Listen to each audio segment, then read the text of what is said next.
Достар, көптің көруіне себепші болып, лайк басып, каналға тіркеле кетіңіз. Алла разы болсын. Сонымен қатар бұл каналдан сіздер жанға жайлы дұғалар мен керемет уағыздарды тыңдай аласыздар. Баланы беретін Құдай. Бұл бірінші.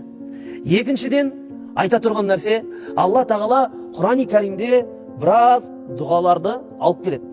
Бірақ соның ішінде кеңес ретінде бірақ дұғаны айтам. Бүкіл ғалымдарымыз негізі бала көтеру үшін қыз бала болсын, ер адам болсын, осы дұғаны айтуға кеңес береді екен еді. Бұл қандай дұға? Бұл Әнбия сүресінің 89 аятында келетін Закария алейхиссаламға қатысты дейді. Ол не деді? Баласы болмай жатқан кезінде қартайған шағында Раббысынан дұға тілейді. Не деп?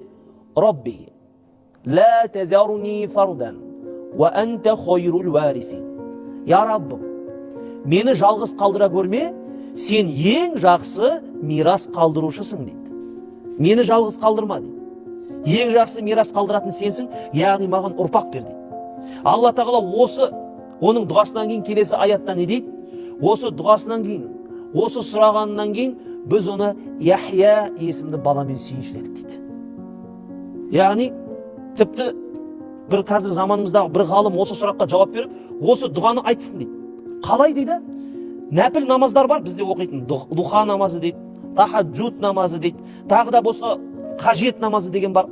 Осы намаздарды 2 ракағат оқып, сәждеде жатып 40 рет айтсын дейді.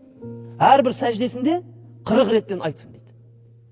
Неге 40 деген кезде ғалымдарымыз ислам дініндегі 40 деген санның ерекше орнын алып келеді. Жалпы көп хикметтер бар. Пайғамбарымызға 40 жасында пайғамбарлықтың келуі, тағы да көптеген аяттарды алып келеді ғалымдарымыз. Сол себепті 40 рет айтып, сондай нәпіл намаздарыңызда осы дұғаны айтыңыздар, және де иншалла амалын жасаңыздар, Алла тағала иншалла береді.